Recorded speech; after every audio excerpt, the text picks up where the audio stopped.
Muito bem, voltamos a falar direto da página do Jornal Visão Espírita, no YouTube e no Facebook, para mais uma gota de Espiritismo, mais uma gota de O Livro dos Espíritos. Estamos encerrando o item Ideias Inatas, questões 219, 220, 221 e 221A, do livro segundo, capítulo 4, Pluralidade de Existências, e o livro que estamos utilizando é da editora M. Vamos lá, então. É um complemento bacana do vídeo de ontem.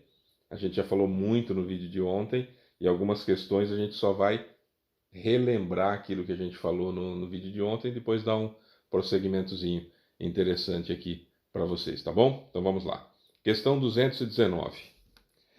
Qual é a origem das faculdades extraordinárias de indivíduos que, sem estudo prévio, parecem ter a intuição de determinados conhecimentos, como os idiomas, o cálculo, etc.? Resposta: lembrança do passado, progresso anterior da alma, mas do qual ele próprio não tem consciência.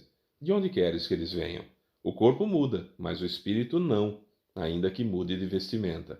A gente já falou isso sobre essas ideias inatas, aquelas pessoas que se preparam no plano espiritual para nascer com um determinado dom, entre aspas, aquilo que se convencionou chamar de dom, mas que na realidade não é progresso da alma, é uma experiência que eu adquiri em determinado momento, seja encarnado ou seja desencarnado, mas na maioria das vezes encarnado, que a gente vai trazendo encarnação após encarnação.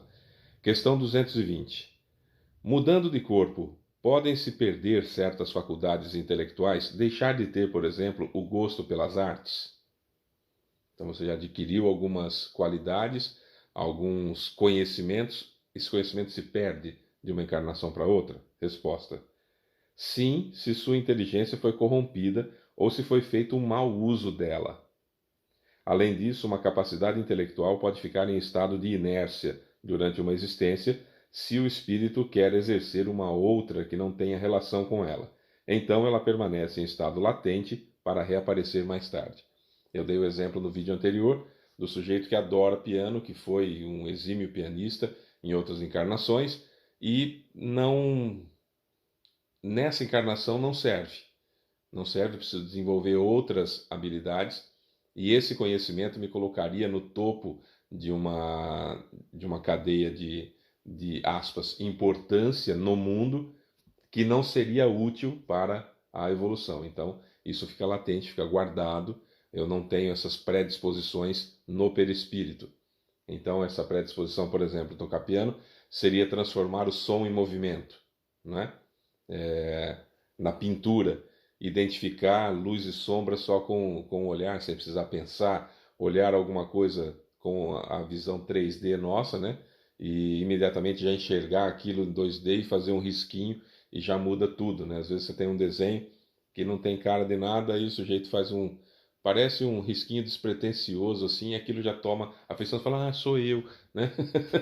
Tá me desenhando. Não, não parece eu. Nossa, será que eu tenho essa cara? Aí faz um risquinho. Nossa, sou eu, né? Essa habilidade de ver em 3D e colocar em 2D no papel. Esse processamento dessa informação tem uma área no perispírito que tem que estar desenvolvida para o cérebro poder copiar essa área e eu ter essa habilidade que é conquista, nunca é dom, porque senão dá a impressão de que Deus escolheu para ter aquela habilidade e outro não. Não. Dom é uma maneira comum de se falar. é, Anteriormente, em outras escolas religiosas, se tinha essa ideia de que Deus criava a alma no momento do nascimento, então ele dava de presente para a pessoa certas habilidades. Então, já sabemos que não é assim, é conquista de cada um. Questão 221. O sentimento instintivo da existência de Deus e o pressentimento da vida futura se devem a uma lembrança retrospectiva do homem mesmo no estado de selvagem? Quer dizer, a ideia de que existe um Deus, que isso é fato, que existe um Criador, seja o nome que você queira dar, Deus, Alá, Jeová, sei lá, né, o nome que você queira dar, a inteligência suprema do universo, a causa primária de todas as coisas, a gente sabe que existe. Beleza. Como que a gente sabe que existe desde a época do mundo primitivo, desde a época dos selvagens, esse sentimento intuitivo, de onde vem? Que todos, absolutamente todos os povos têm, sempre tiveram, em todas as épocas da humanidade. Resposta: É uma lembrança que conservou daquilo que sabia como espírito antes de encarnar. Mas o orgulho muitas vezes sufoca esse sentimento. A gente vai perceber a vaidade agindo também aqui. A gente tem falado muito sobre vaidade. A vaidade também age muito nesse sentido. Imaginar que algo está fora do meu controle, está além do meu conhecimento. Se a pessoa tem um distúrbio muito grande de vaidade, ela não aceita essa situação e automaticamente ela corta do seu pensamento também a existência divina. Não muda, né? Não vai mudar, continua existindo vida após a morte, continua tudo absolutamente normal, independentemente da crença de cada um de nós. Tem uma frase que eu uso há muitos anos que é: certas coisas são verdadeiras, acreditemos nelas ou não, né? E isso é um fato. O problema é a vaidade. O orgulho, ele é uma das principais chagas, feridas da humanidade, ao lado do egoísmo, e a vaidade, ela é todo o móvel do orgulho. Basicamente, tudo que deriva do orgulho começa com a vaidade. Então nós precisamos tomar muito cuidado com esse sentimento, perdão, com essa sensação, sentimento é só o amor, com essa sensação, para a gente combater o máximo possível, porque não se dorme Fábio Pereira e acorda Chico Xavier. Não tem como isso acontecer. A natureza não dá saltos. A nossa evolução é: eu me obrigo, eu me forço, eu me empenho para domar uma má inclinação. Então, descobrir que a vaidade é um problema, descobrir que o egoísmo é um problema, descobrir que o ciúme é um problema, descobrir que a avareza é um problema, seja lá qual for, né? A ira é um problema. Eu tenho que lutar contra essa situação se eu quiser me melhorar nesse quesito. Reconhece-se o verdadeiro espírita por sua transformação moral. Descobriu o que é errado, para de fazer. E pelos esforços que faz para domar as más inclinações. Esse esforço é diário, ninguém vê.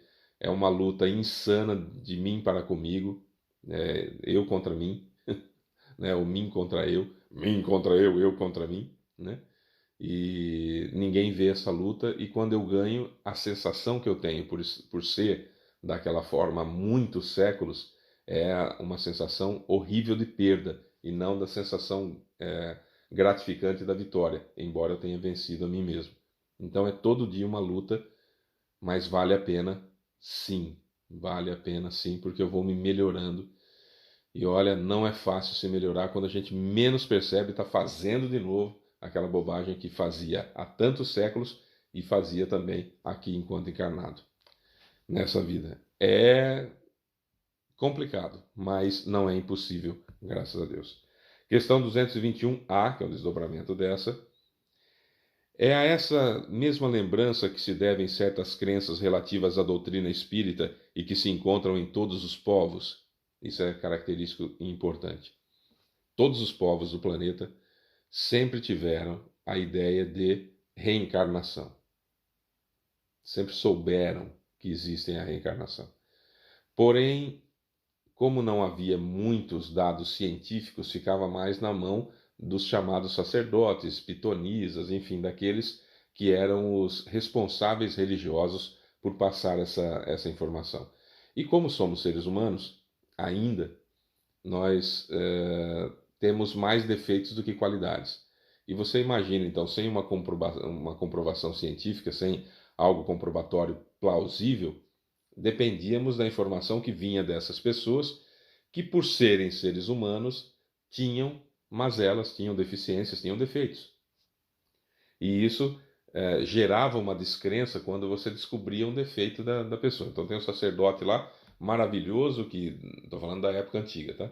Tem um sacerdote maravilhoso, pode ser da época egípcia, por exemplo, do auge do Egito.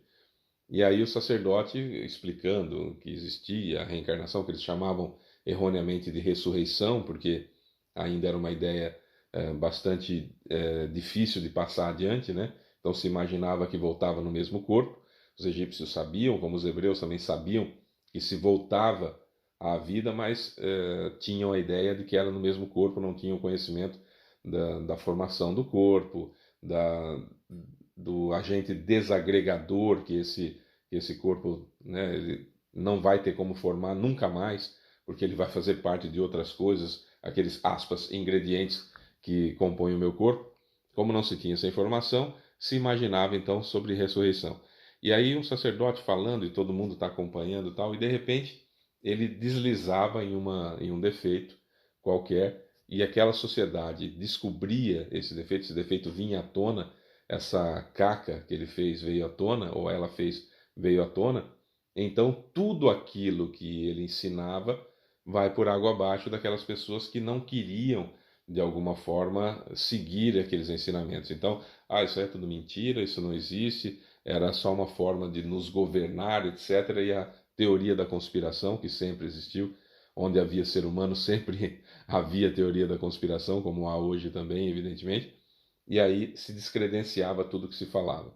Hoje é um pouco mais difícil descredenciar, porque independentemente dos meus defeitos, das minhas qualidades, quando eu estiver falando aqui alguma coisa sobre o livro dos Espíritos, que tem a comprovação científica, não importa se eu presto ou se eu não presto.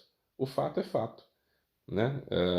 Pode ser a melhor pessoa do mundo a falar que se eu soltar esse lápis ele vai cair para baixo porque existe uma lei da gravidade que foi estudada e compreendida e explicada para nós por Isaac Newton, por exemplo, né?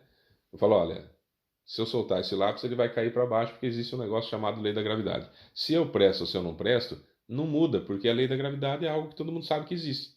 E que sem ela a gente estaria flutuando no espaço e não haveria vida na Terra. Então, claramente, com a comprovação científica, quem está falando, o agente religioso, ele diminuiu um pouco a influência. Ah, Fábio, mas eu ia na missa tal e não vou mais na igreja porque o padre tal fez uma bobagem. Ué, ele é ser humano. Se você se identifica com aquela religião, busque outra igreja. Ah, eu fui no centro tal e tem um orador lá, um dirigente que eu não gosto, conheço ele, sei que ele não presta, ele passa de bonzinho lá. Vai em outro centro, se a sua identificação é com a doutrina espírita.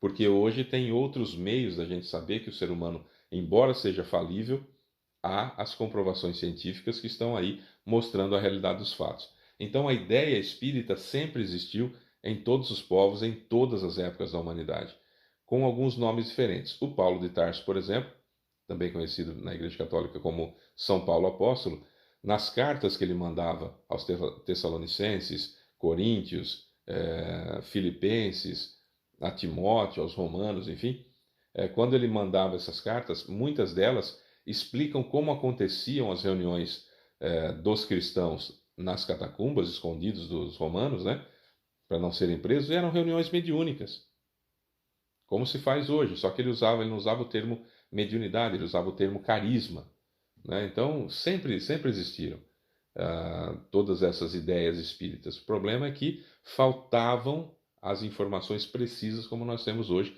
para ficar mais tranquilo, que independentemente da fonte que recebamos, fatos são fatos. A resposta então é assim, a 221A. Essa doutrina é tão antiga quanto o mundo, por isso é encontrada em toda parte e aí está uma prova de que é verdadeira. O espírito encarnado, conservando a intuição de seu estado de espírito, tem a consciência instintiva do mundo invisível, mas muitas vezes essa consciência é falseada pelos preconceitos e a ignorância lhe mistura à superstição. Até porque tem muitos espíritos que a intuição do plano espiritual que ele tem é do umbral onde ele estava antes de encarnar. Umbral quer dizer passagem, entrada. Hall de entrada seria umbral. Então, esse hall de entrada no plano espiritual, esse primeiro espaço, chamado umbral, por André Luiz, ele hoje, ainda pela infelicidade dos espíritos encarnados, ele é muito denso e ele é um lugar até que se depure esse perispírito, é um lugar bastante complicado para a gente passar. A gente vai falar mais sobre umbral mais para frente em outros vídeos, mas pincelando rapidamente.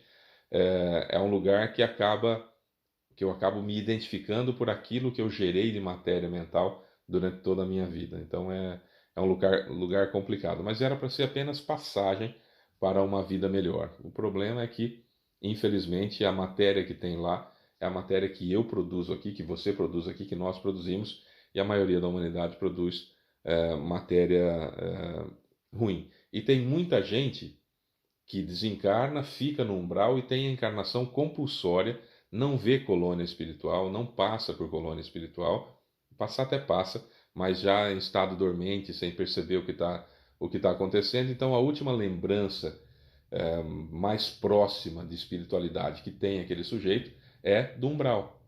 Então, por ser um local, uma situação de sofrimento, de dor e ruim, a gente quer acreditar que não vai voltar para lá, a gente quer acreditar que não vai acontecer de novo, ou pior, que aquilo não existe. É mais fácil para o meu cérebro falar que não existe vida após a morte, porque eu vim do umbral, do que eu internalizar que aquele lugar que eu vim eu posso voltar para lá. Então tem a ver de novo com vaidade, orgulho, né? A gente gira, gira, gira e cai sempre na mesma situação. Mas o fato é que todos nós humanos passamos muitas vezes pelo plano espiritual e pelo plano carnal e temos isso instintivamente, sabemos que existe. Amanhã a gente vai começar uma série de vídeos do capítulo 5, Considerações sobre a Pluralidade de Existências, que é um compêndio de informações de Kardec simplesmente fenomenal.